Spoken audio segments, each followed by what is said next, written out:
Hello and welcome to the Third Sector. I'm your host, Tamara Brinkman. In our society, there are three sectors: the public, the private, and the nonprofit, and it's that third sector that we're here to talk about today. My guests for today's show are Tai Muldoon, who is the CEO and Executive Director of Girls Inc. Wayne County, and then later in the show joining me will be Guthrie, representing Gateway Hunger Relief Center. But starting us off, we've got Tai Muldoon with us. Tai, welcome to the Third Sector.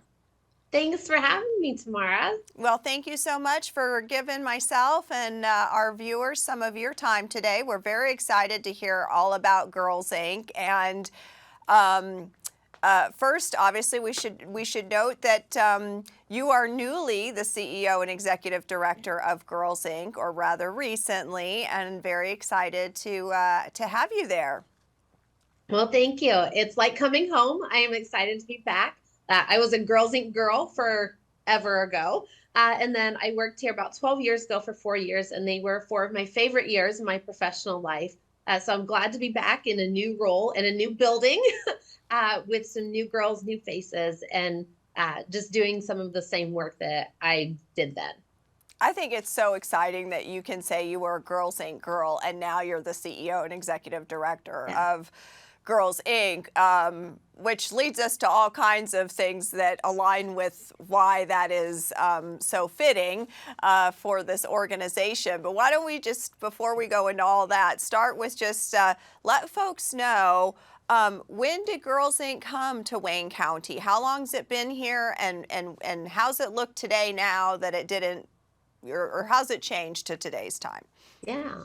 So Girls Inc. nationally has been around actually since, I believe, 1864. I might have my date wrong. Oh my gosh. Following the Civil War for women. So the concept of Girls Inc. has been around forever. It was not always called Girls Inc. It's been the Girls Club and a couple variations of that. In the late 60s, early 70s, I don't have my exact date, some women in Wayne County realized that there was a need for girls in our area to have a safe place to learn how to grow and develop and be strong leaders in our community.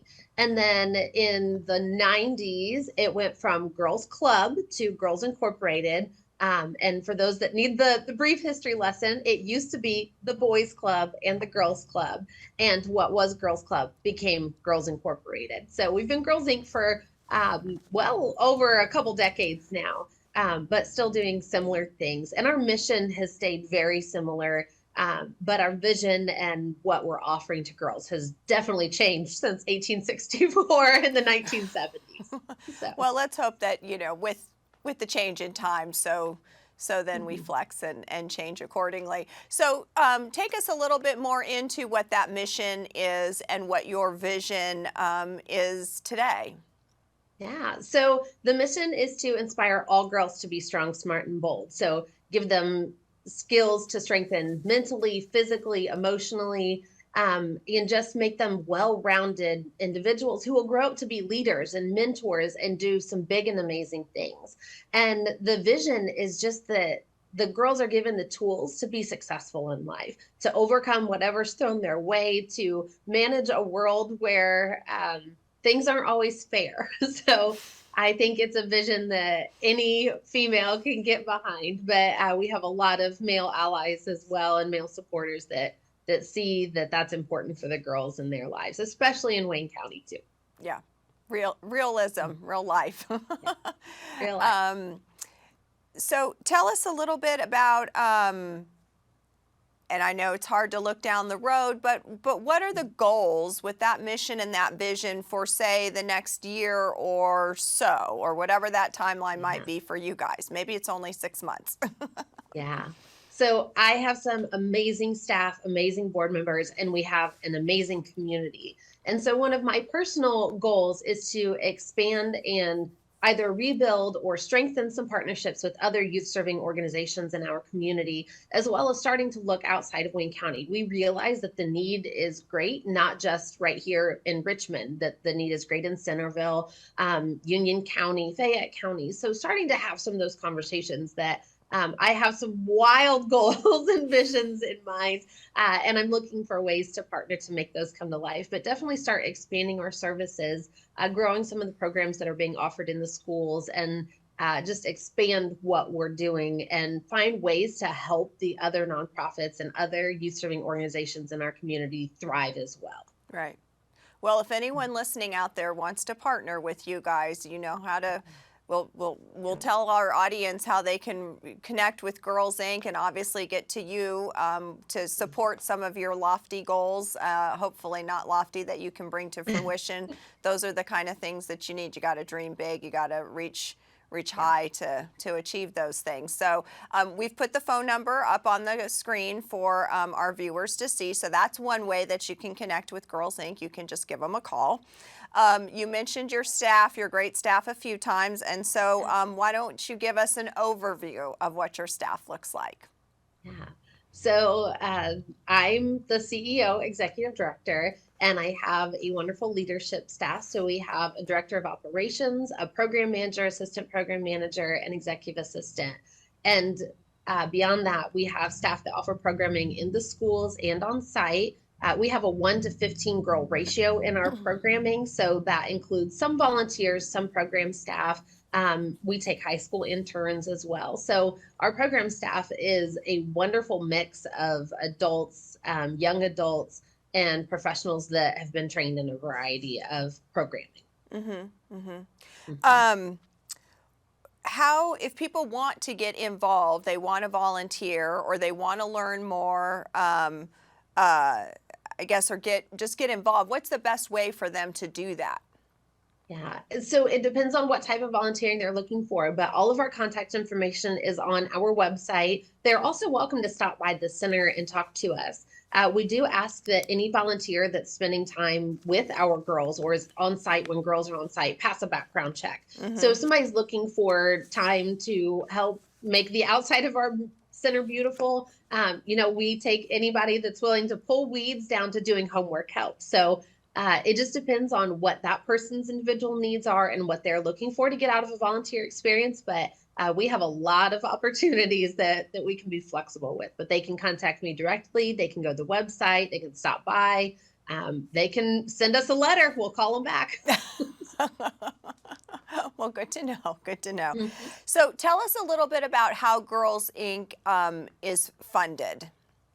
Okay, so we have a really diverse funding portfolio, which is wonderful to say as a CEO. We receive grants through places like the United Way, our local banks, as well as larger organizations like Lilly. We also take membership costs that help offset that fee a little bit, and private and individual donors. So wide variety of ways to support us. Yes, indeed. So we've heard a lot of the wonderful things that Girls Inc. does. So I guess one part before I ask my second part of my question is, would you be able to estimate about how many girls you serve in Wayne County, ballpark maybe a year? So ballpark would be upwards of 600 kids. I will say kids because we do offer programming to male students as well in the schools. But for our summer program, we had around 95, and we are right now at 95 registrations and expected to we're getting more registrations every day.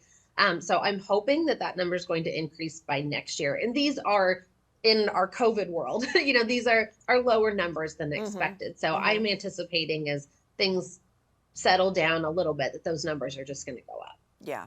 Well, hopefully anyone watching today will take this in, and maybe that'll drive them to join, or get their parent to take them to join rather. So what is your biggest impact in the community, or Girls Inc.'s biggest impact? I'd say it's directly on the girls. I mean, we work really hard at providing quality mentorship and research-backed, evidence-based programming that really helps the girls to thrive. And so it could be one girl, it could be 90 girls, but as living, breathing proof that the program works, it really does empower girls. And having girls or youth in general that feel confident that have new opportunities open to them, really go on to be successful and amazing community members. So we have programs that encourage the girls to volunteer, to get back, to learn more about their community, programs that help strengthen their financial knowledge. I still look at some of the financials and like, okay, I'm glad that I had some knowledge and skills going into this. So I think our biggest impact is the next generation. I'm living, breathing proof that it works. And I'm confident that the girls that come through our program will turn out much better than when they started through our doors. Yeah. So with a few minutes left in our time, on the opposite end of, knowing all the good you do and the positive, what would it be? What would our community be like? What would happen if Girls Inc. ceased to exist, if we didn't have it here in Wayne County? What a sad thought to have, right?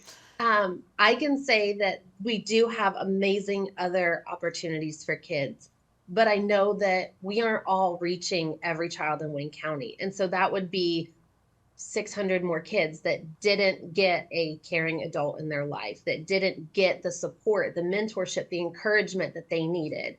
And so it's kind of heartbreaking to think that those kids then wouldn't have a snack after school or during summer, breakfast, snack, and lunch. Mm-hmm. They wouldn't get their doors open to new opportunities, field trips, STEM exploration, And so I just think about the kids that wouldn't be as successful as an adult, that weren't taught coping skills, or that there are people in their lives that really care what happens to them. So it makes me want to cry a little to think about not being here, to not have this opportunity for other girls. My nieces both participate in the program, and so I'm envisioning what their lives might be like. They would still be amazing, wonderful girls, but it's going to be that much better for them because they're here for the program. Right. So as we wrap up our time today, tell me what brings you the most joy in what you do every day? The girls, hands down. I'm having a bad day or there's something that I'm struggling with, I get up out of my chair and I go spend some time in the programming. And my office overlooks the gym. And so sometimes just standing up and watching that they're just being kids. They are playing, they are having fun, they're learning while they're doing it, just makes me happy. And I've explained it as it is pure and utter chaos some days, and people that have never worked in youth service can look at me a little crazy, but I'm like, I thrive in that chaos because that means that those girls are having fun, that they're enjoying being here. So it's definitely the girls and the handmade crafts that they bring me. I can't describe what some of these things are that show up in my office, but I love every single one of them. Aw. Well, you are in the right place. There is no question, and Girls Inc. is lucky to have you leading them. And it's just thank you so much for giving us some time today. So thank you, Tai, for representing Girls Inc. and for joining me today and sharing with our community the great work that you all do and the impact you have on our young ladies. So we appreciate it. Well, thank you for giving me an opportunity to talk about it. Anytime. When we come back, Guy Guthrie from Gateway Hunger Relief will be joining me. Stay with me.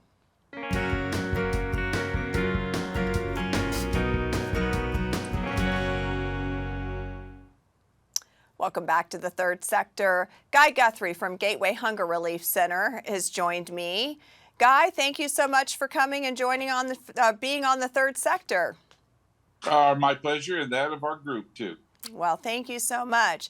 So, Guy let's just talk, mainly you're the grant writer. That is your primary role with Gateway Hunger Relief Center, which is a really big job.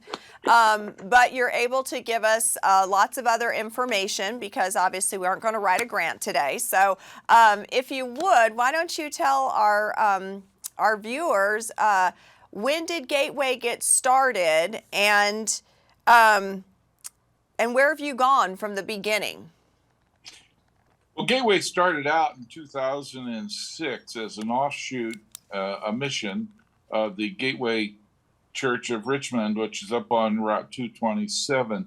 And they initially started it in the building thinking, well, okay, we'll have a little room in the back. Little room in the back starts to grow. And after a while, the storage of stuff for the little room in the back ended up being in the back end of the sanctuary, And then it ended up in the middle of the sanctuary. And at about that point, they figured out they needed a bigger place to do things with. So in 2018, the process of movement started to take us to 715 Sheraton Avenue or Sheraton Street. It's the old Commons lumber building, which is where we started to rent our operations out there. It's been a wonderful place because in addition to the old retail section, which is where the bulk of the distribution occurs, we also have the area where they used to store all of the lumber. And that's where we put our extras. So it's been allowing us the opportunity to grow, to meet the needs that the community has brought to us. And so, yeah, that happened about 2019, in the fall of 2019. We moved, been there ever since. Okay. And we anticipate staying there a while because it's been able to serve us well. Yeah. So tell us the mission and the vision of the organization. Yeah. The very, very beginning, the mission was expressed in a very simple way. I mean, there are a lot of words to it, but in simple terms, it means anyone who comes to us in need gets served. We will not turn away anyone who comes to us with need. Now, the question of need is consistently being described as the food insecurity. That's what we're good at. But we do have aspects of other areas such as paper goods, soaps, and things like that. But for the most part, if someone walks up or tells us that there's a need for food, we will service them in some fashion. That's been our mission from the beginning, continues to be our mission, and it's the biggest way that we judge how well we're doing, because I'm comfortable in saying and feel great in being able to say that so far we have not had an opportunity or need to turn anyone away. Mm-hmm. Well, that's wonderful. Now, we focus on people in Wayne County because that's where we let the world know about our services, and Union County in the same vein. But people come to us from Randolph County or Fayette or other areas, we don't turn them away. Well, the community is very fortunate to have you guys. I know that you serve a lot of different areas within the community. So I know you guys, in addition to, and I don't know which, is it Tuesdays and Fridays that are the days that you guys are? Tuesdays and Fridays of every week from 10 to 12, 2 hours. And I say 2 hours, and what I really mean is 2 hours plus what we have left over to continue serving until the line's done. Mm-hmm. Because more times than not, we have a line still there at the 12 o'clock time frame. Right. And as I commented a moment ago, we don't turn people away. Right. We just keep right on going until everyone gets what they need. Yeah. And then you all did start I can't speak. Sorry, you started another part of your program, which was serving seniors. Well, we have more housebound, right? So it's a bit delivery based. Institutional living is probably the quickest way of describing it.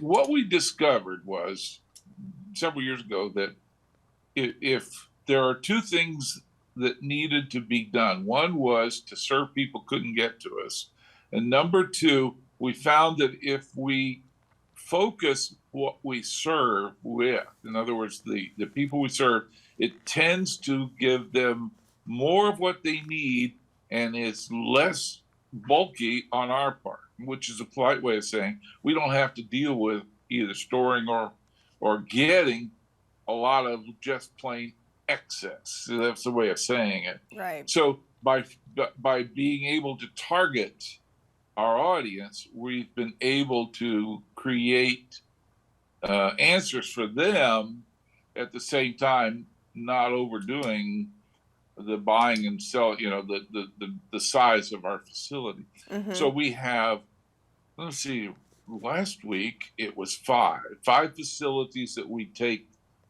stuff to. The managers at the facilities hand out a list of what people in the building want. Okay. That list is then sent to us. We fill the boxes and then drop the boxes off, sometimes to the individuals, sometimes to a local room, like a community room, Got it. where either in some fashion the local Right. facility delivers within the building itself. Right. Those are the two big ones. We do have some others, but that tends to go up and down according to what the people the Yeah. situation would need. And we normally run between 300 to 400 people a week for that. Right. Well, that's a lot of people in our community. It is. It takes it. We've had to move. We used to do a pickup truck. Those were the early days. Now it's a big box truck. Yes, times have changed. You guys have gotten Oh, bigger. So tell our audience today, because a lot of times when we interview folks or talk to organizations, we have the head of the organization, or you're our first grant writer. Yeah. So why don't you give us an I'm overview the of the staff? substitute today. You're the substitute today, but yes. So the head person, but I'll let you take it as you give the overview of the staff. It's been a little bit under the weather, so. The Gateway is run by a lady named Linda White, and Linda, unfortunately, is fighting pneumonia. She's winning, but she hasn't won, so she Right. wasn't able to make it.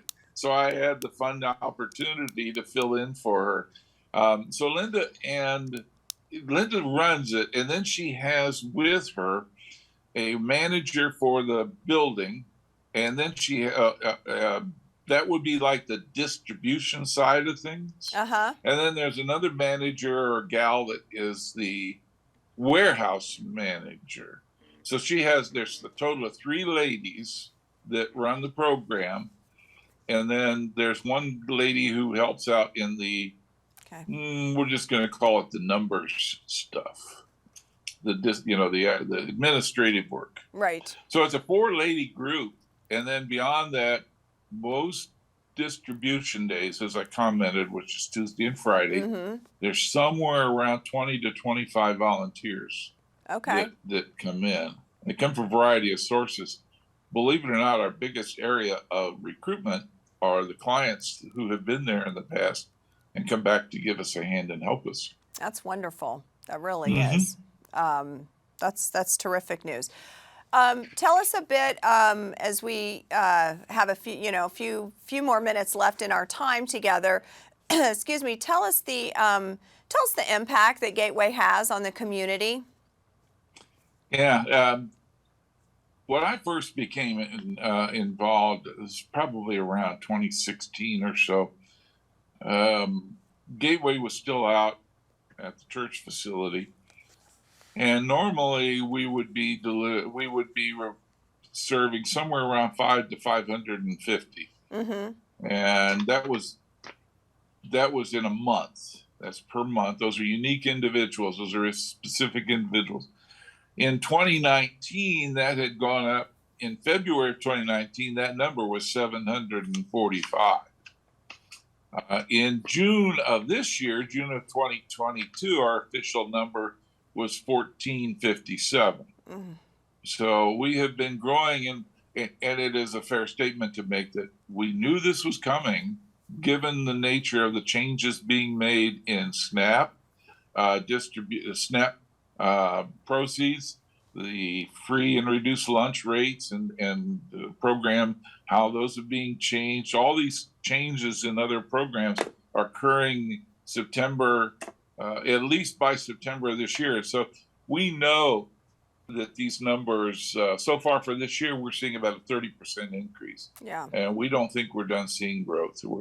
There are three large pantries in Wayne County that serve pantries, of which we are the largest of the 3. And the others are big, but they're just our job is pantry only, whereas in their cases it's other things as well. So, well, you're definitely having an impact by just the sheer numbers of people that you are serving. It is. And the program. I'm sorry. How do I say this? The clients that we serve are the ones who have vehicles, Many of the others are serving in a generic territory, but ours, we are able to serve all through the county, and the bulk of the people who come to us come so with a car. Right. And there's two reasons. One, it gives them a chance to come in from a long distance, but number two, we fill them up. When a car comes in, it does not leave empty. Yeah. I mean, we pack them. Yeah. So we've only got a couple of minutes left here in our time. It goes so quickly. But Always does. Yes, it always does. Two things. One, what would happen if Gateway ceased to exist in this community? That's not an answer I really want to delve on because it scares me. Well, that could be the answer in and of itself. Yeah, you know, the size of Gateway in terms of its ability to provide for the community, the partnerships we developed and the donation base that we have for foods and other supplies, if that went away, would be very, very difficult to find an answer for. It would take a minimum of a year, maybe more, to be able to get any other group or any other organization to grow to be able to cover it. The first thing, though, I can tell you, for those that may or may not know, that one of our primary suppliers is a food bank in Indianapolis called Gleaners. And I would have to think that Gleaners will end up having to put a facility in place here. Yeah, I don't think they want to, but I would think they're going to end up having to if we were not there. Yeah. Well, and who knows if that would be has possible occurred in or not. Connersville because of difficulties along the same line. And Gleaners has had to step in and start operating, they would do so here, but it is by far the least capable system of servicing our community. Right. Well, I think How's that? we're going to have to leave it there for today. I do want to let the viewers know that if you are interested in volunteering for Gateway Hunger Relief, or you're wanting to know about their services, what's available, their Facebook page is their best avenue to connect with them, and that we've got that information on the screen. I think we've also put their phone number up, so you are able to give them a call as well. And as we wrap this episode of The Third Sector, I want to thank my guests, Guy Guthrie from Gateway Hunger Relief. Thank you so much. And also a big thank you to Tai Muldoon from Girls Inc. for joining me today and sharing with me, but you, our community, the great work that they do to help everyone. So with that, we're going to wrap today's show. Stay well, and we'll see you next time on The Third Sector.